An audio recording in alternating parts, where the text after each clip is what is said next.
Your show will go live in 5 seconds. 4, 3, 2, 1. Muito bom dia. Muito bom dia.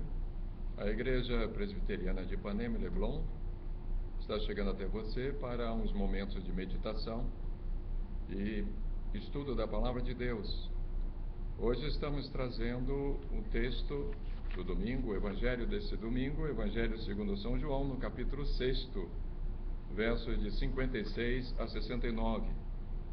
O trecho que estaremos estudando é de extrema importância para a Igreja.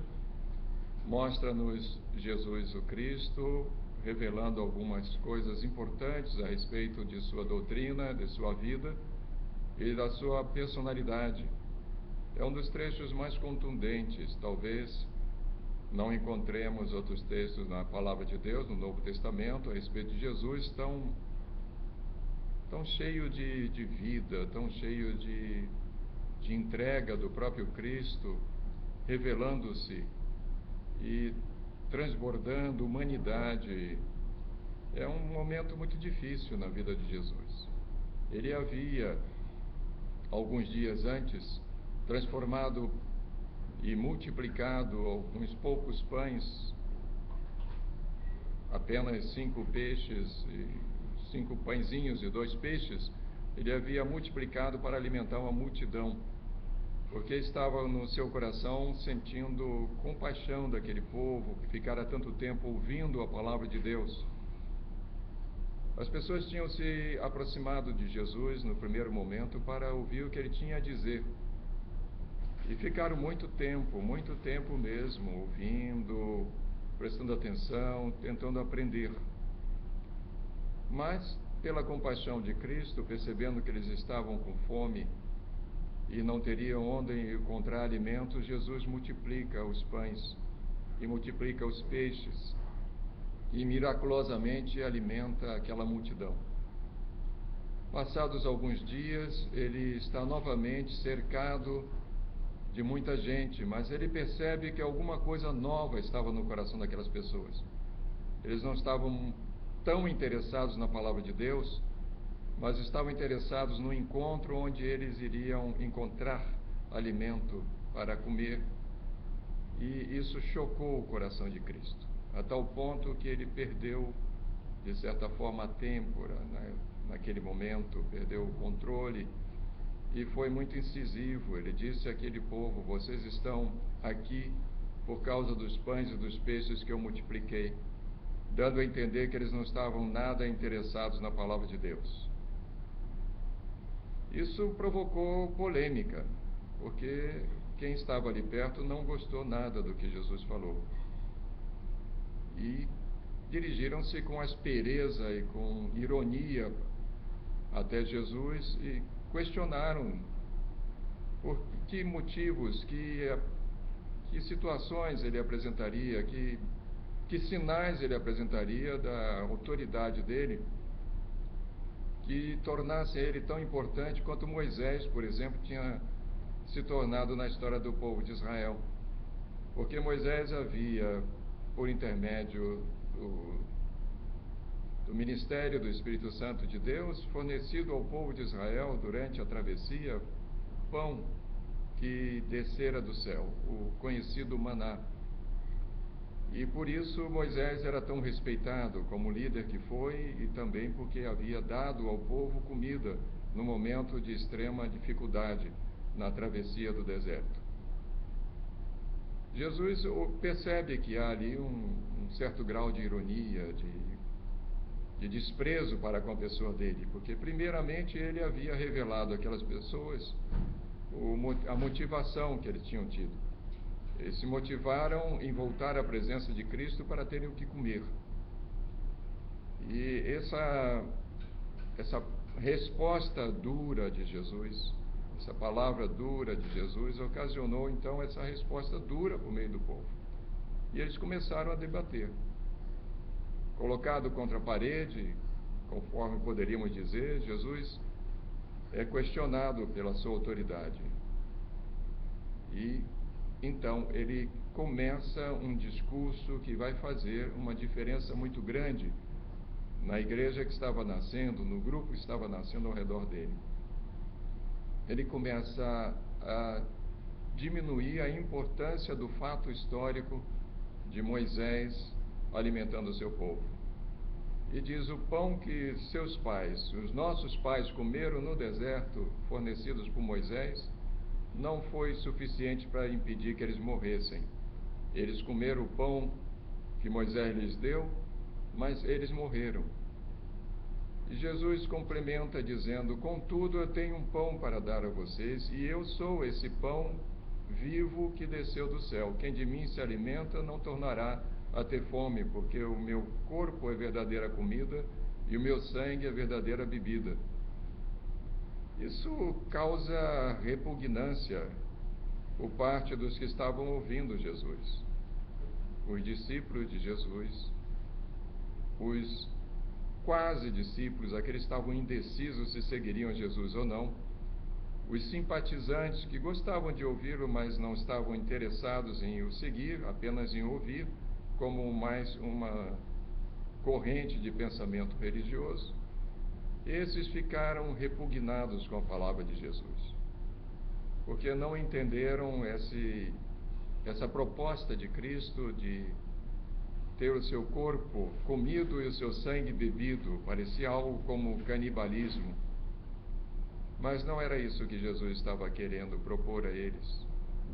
Jesus estava ensinando aos seus discípulos e às pessoas que estavam ali na sinagoga, ele se encontrava numa sinagoga de Cafarnaum, que para serem verdadeiros cristãos e para se alimentarem do pão que do céu desce, era necessário que tivessem o próprio Cristo, ou seja, Jesus, no seu coração, no seu interior, vivendo na essência de Jesus, não vivendo de conformidade com regras, de conformidade com a legislação, mas vivendo Cristo na sua totalidade, na sua integridade, com Jesus dentro do seu próprio ser. Esta era a proposta de Cristo. Não a superficialidade, mas o aprofundamento em conhecê-lo, conhecer aquele que de Deus havia vindo. Dá para perceber Jesus com o rosto afogueado. Ele está discutindo seriamente. Ele está derrubando alguns fundamentos do judaísmo. Ele está questionando talvez a grandeza de Moisés com relação àquele fato. Grandeza essa que tinha sido mal entendida pelo povo. Moisés era um líder carismático. Moisés havia levado um povo por situações dificílimas e tinha sido um instrumento poderoso nas mãos de Deus.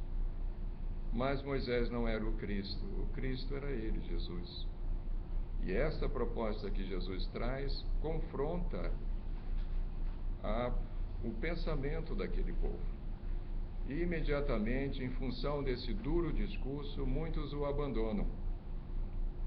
Os discípulos indecisos vão embora, os simpatizantes desistem, ficam apenas os 12. E ainda naquela sensação terrível que estava acontecendo naquele momento, aquele discurso duro, aquela briga, aquele momento tão desconfortável na carreira de Jesus, o próprio Cristo vira-se para os discípulos e pergunta a eles: e vocês também não querem ir embora? Pedro, o mais afoito de todos, o que sempre respondia primeiro do que todos, olha para Jesus e diz: para quem vamos, mestre?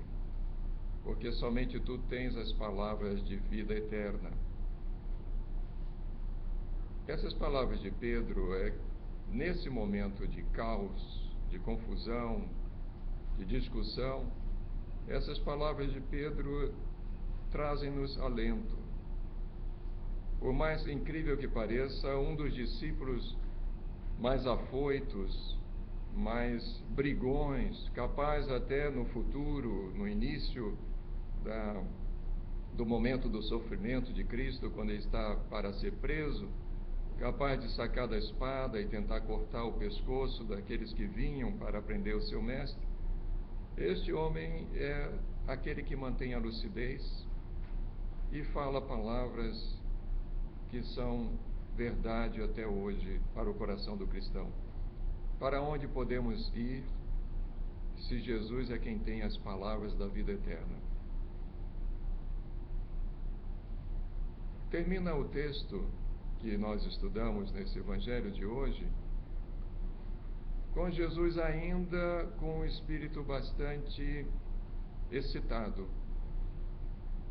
E ele diz: eu chamei vocês para serem meus discípulos, contudo um de vocês é diabo, ou seja, contudo um de vocês é divisor, está aqui para dividir, está aqui para produzir confusão e se retira. Jesus estava se referindo a Judas Iscariotes. E ele encerra o texto exatamente com essas palavras, alertando os seus discípulos que um deles, ainda que tivesse ficado, ainda que tivesse suportado o seu discurso, ainda assim aquele homem iria traí-lo. Nem sempre nós conseguimos passar as nossas ideias, por melhores que sejam, em momentos de violência, de confusão. Esses momentos não servem muito para implantar ideias, para transferência de pensamentos. Jesus percebeu isso. Ele era verdadeiramente Deus, mas era também verdadeiramente homem. E tomado pela verve, tomado pela impetuosidade daquele momento de grandes discussões, um dos ensinamentos mais importantes da cristandade, que ele era o Cordeiro de Deus, o seu corpo era o pão vivo que tinha descido do céu, foi transmitido a nós através de um episódio de discussões e de debates acalorados. Ficamos, contudo, com a palavra de Pedro. Pedro também havia ficado bastante transtornado com o que Jesus havia falado. Mas ele teve a lucidez e a calma para revelar algo que a igreja conserva no seu coração até o dia de hoje, que não há em outro lugar uma pessoa, um ser, alguém que tenha palavras de vida eterna como Jesus o Cristo. Que nos inspirem este momento, que Pedro e sua palavra seja para nós motivo de meditação no dia de hoje. Que pensemos com o coração tranquilo e transmitamos sempre a palavra de Deus com calma, ainda que como seres humanos, e Jesus era humano também, ainda que como seres humanos possamos estar sendo levados a perder a compostura, levados a perder a calma, levados a perder a paz. O próprio Cristo nos disse certa vez: toda vez que vos irardes, é até compreensível, irai-vos, mas ele completa: mas não pequeis, não se ponha o sol sobre a vossa ira. A mensagem de hoje, o estudo de hoje, nos traz que efeitos, às vezes tão maléficos, a ira, o descontrole pode trazer para a nossa vida. Essa mensagem também nos lembra que mesmo na tempestade, um homem como Pedro, tão brigão como nós sabemos, pode manter a sua calma e expressar verdades que o tempo não consegue apagar. Deus abençoe a cada um de nós.